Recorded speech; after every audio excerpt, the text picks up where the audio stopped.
Hare Krishna, Namaste. Chapter 15 is entitled as Purushottama Vidya, Purushottama Yogam. Sloka 16, Part 4.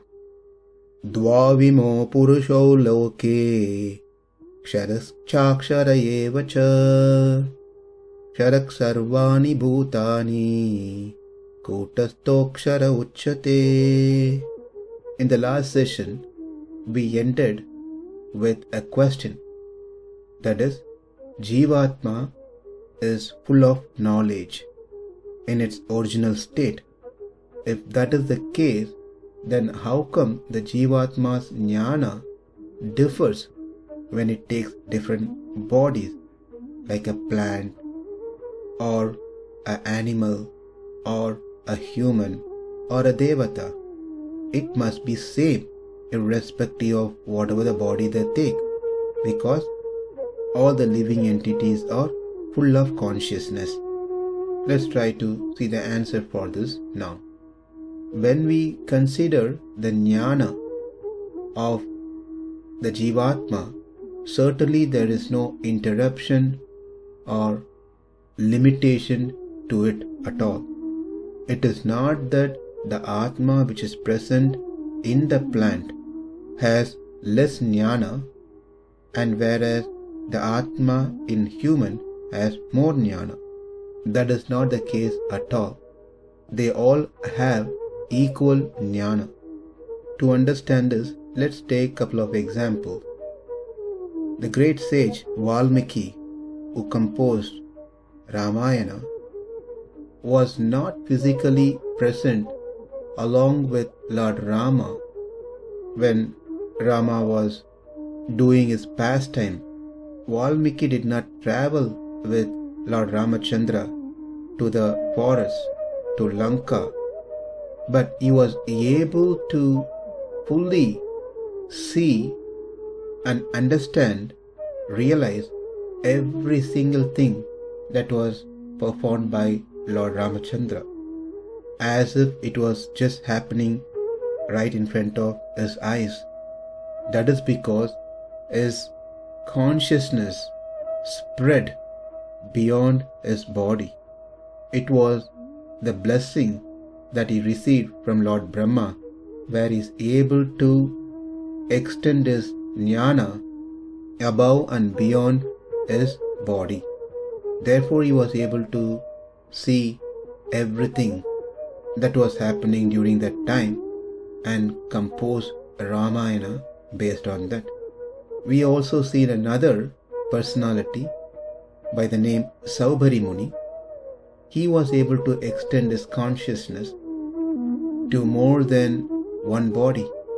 Therefore, we must know that Jivatmas in its original state is full of knowledge, and its knowledge has no limits. It spreads everywhere. This we have learnt in detail in chapter 13. But when the Jivatma takes the body in this world with the senses, those senses only have certain capacity to send the jnana, the consciousness, out. For example, the knowledge that passes through the eyes can only reach to certain distance, because both the indriyas, the sense, and the body blocks the knowledge to a limit. Say a person has an eye disease, cataract. Their vision is interrupted, or one may have short sight or a long sight problems. We know it is the same Atma which is present in that body before the eye problem and after the eye problem. Therefore, the knowledge that the Atma has not changed, but based on the body and the senses condition, how much one can see, how much one can hear varies. Let's take another easy example. I am driving a car in night time. While I was driving, both the headlights goes off which makes it hard for me to see the objects in front of me. But I am the same person with the same knowledge before I came into the car, while I was driving the car, when the lights went off. There is no change in me, but the facility that I was using is no more functioning. Therefore, my jnana, my consciousness cannot go past this. Similarly, when we are in the body and the senses, because of its limitation, it blocks the journey of our consciousness, our jnana, our knowledge, the dharmabodha jnana, to a certain extent. This is for the human. Whereas the animal may not have all the facilities, faculties that human has. They are further limited on how far their knowledge can travel. If we go further down, plants, dvāv, trees doesn't have what animal has. Animal at least has their senses, eyes to see, nose to smell, so forth. But when it comes to kṣara, they don't have any of these senses. That doesn't mean they don't have consciousness. They don't have jnana, the knowledge. They too have their knowledge, but that knowledge cannot travel as far as it could travel for the higher species, because they don't have the dvāra, the gates, or they have less gates compared to other species for their consciousness to travel out of that particular body. If we go further down, the rocks and stones has pretty much nothing, no senses compared to the plants. We should know that atmas are even present within the rock, but those atmas has no chance to extend their jnana out of the body of rock. Wherever there is prana, the air force, meaning whichever body has prana vayu, then the knowledge will be more over there. If there is no prana sanchara, like stone, though the atma is present within that stone and atma has the knowledge, but that knowledge cannot travel out of that stone body. There is no prana, there is no gates like eyes, ears, nose, tongues and skin, mind. Therefore, the atma is pretty much in a dormant state. We must also know that atma is present even within the dead body. The dead bodies are known as preta, pretam. They are not called as sharira or deha. Sharira and deha is for the body that still alive, meaning the principal atma is still present within that body along with the senses and mind. But when the principal atma leaves that body, then it is no more called as sharira or deha. It is said to be pretam, dead body. Even though it is pretam, but still there is atma within it. This is an interesting point to be noted. Let's understand this. Let's question ourselves, what is the reason that the jivatma takes birth into this world in different bodies? One is born as a devata, another one as a human, another one as the animal, another one as a sthāvara. What is the reason behind these things? The answer is, for the jivatma to experience happiness and go through some distress which are due to the result of its previous karma. So, there is a Jivatma in a stone, that means due to its papa punya, it has taken birth as a stone. Likewise, if one is born as a plant, it is because of its papa punya is born as a plant or a tree. Likewise, as an animal, due to its papa and punya, taken a body of an animal. One may think, why am I saying that punya in addition to papa?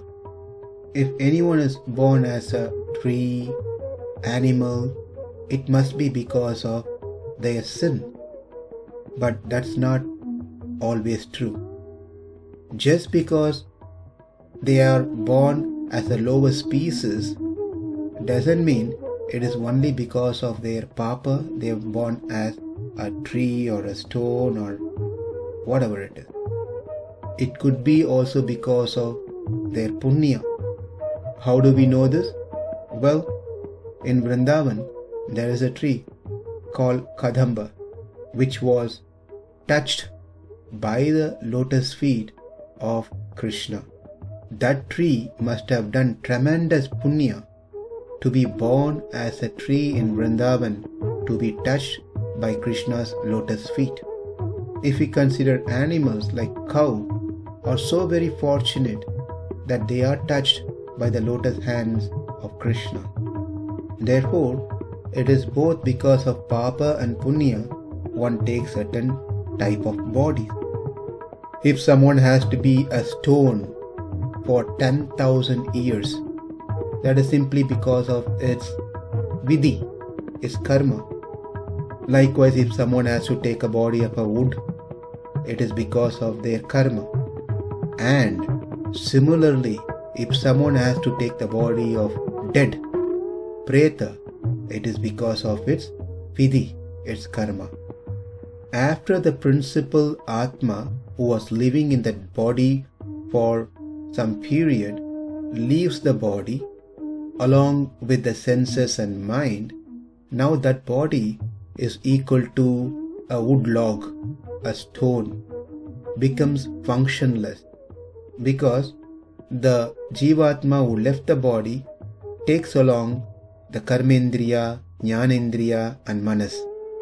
We have learned this in the 8th verse of this chapter. Shariram yadavapnoti yacchapi utkramatishvaraha grihitvaitani samyati vayur gandhan ivashayat. That a living entity attains a particular body based on its karma as deva, manushya, jangama, stavara, and leaves that body at one point of time. While they leave the body, they carry the indriyas and manas to the next destination. Like the wind that flows through a garden or some other places which carries the scent of the objects over there. Likewise, the living entity carries the subtle elements, manas, karmendriya, jnanendriya. When all these things are gone, then body is of no use. It is as good as a wood log or a stone. During this duration, that is after the Atma leaves the body and the body which is going to be cremated, there is a time gap, maybe few hours or maybe a day. During that time where the pretam is still present, other Jivatma will occupy this pretam, this body, for some time, as long as the body is there. And this Jivatma takes this dead body because of its karma. This is also considered to be birth for that Jivatma who occupied the dead body. Like how a Jivatma takes the body as human, which is active, or a tree, which is active, or a body of stone, which is inactive, or a body of a wood log which is inactive, which is all considered to be birth for that Jivatma. Similarly, when the Jivatma takes the body of Preta, the dead body, that is also considered to be a birth for that particular Jivatma. So, for a Jivatma to take birth, it is not a rule that the body needs to be functional. It could be functional or it could be unfunctional. Therefore, the Atma can take a body of a stone, a wood log, even a paper, a table, or a cell phone, a pencil, or a dead body. All these are just to complete its papa karma during the duration. That's all. So let's not restrict our understanding of birth means that which is only functional bodies. It could be of anything. It's based on one's karma. Therefore, there are ups and downs in one's jnana, in one's consciousness, based on the body that one gets due to their karma. If I get a body of stone, my consciousness is pretty much completely blocked. If I get a body of a plant, I have very little consciousness for me as a plant to survive. If I get a body of an animal, then I get little more awareness due to the senses that I have. If I get a body of a human, then I get mind and I am able to discriminate things. If I get a body of a devata, then I can extend my knowledge to more than one body if needed. Therefore, the knowledge, the consciousness is same in all Atmas, but that consciousness is restricted and blocked by one's body and senses due to one's karma. We can see that even within Manushya body, not that all the human are of same knowledge. Many have eyes, which is functional, ears that can hear, nose that can smell, skin that can sense and touch, tongue that can taste, and of course mind, the interface between the sense and Atma. But not everyone of same intelligence. One may even go to the same school, or one may even start same business, but the outcomes are different. Their knowledge still varies. This is simply because of one's karma, because of which the senses and the body functions only to some extent compared to another person. So we have seen 4 types by which the living entities can be categorized: Deva, Manushya, Jangama and Sthavara. Out of these 4, Jangama, the Triyak, the animal categories, and Sthavara, the immovable categories, are not bound by Shastra. Meaning, the Shastra do not command them to perform any activities. The Shastra doesn't say to a lion to perform Karma Yoga, Jnana Yoga or Bhakti Yoga. The Shastras doesn't say to a tree to perform Sandhya Vandana. The Shastra doesn't say to a stone to perform Ekadeshi. Therefore, there are no commands, instructions to the Jangama and Sthavara to perform any kinds of activities. Because they don't perform any kinds of activities, they do not incur any sin for not doing Vedic activities, simply because the instructions are not given to animals and immovable. But the instructions are given to devas and manushyas. The devas and manushyas are bound by the shastra. They must abide the shastra.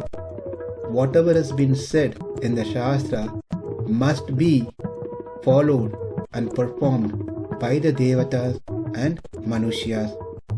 That is the reason they have been given that particular body.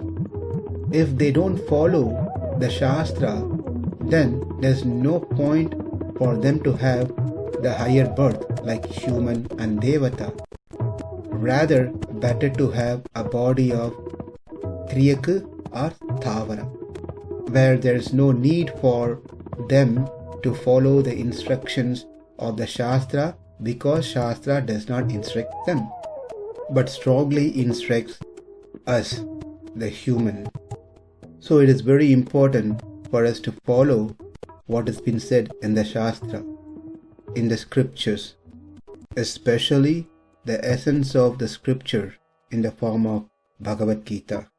We have to learn from a right source and apply what we studied. Now that we have seen the 4 types of bodies that the living entities may get, the conditional living entities may get, next we will see the different types of birth among these living entities, and then we will see further classification within the Baddhatma and Muktatmas in our next session. Namaste. Hare Krishna.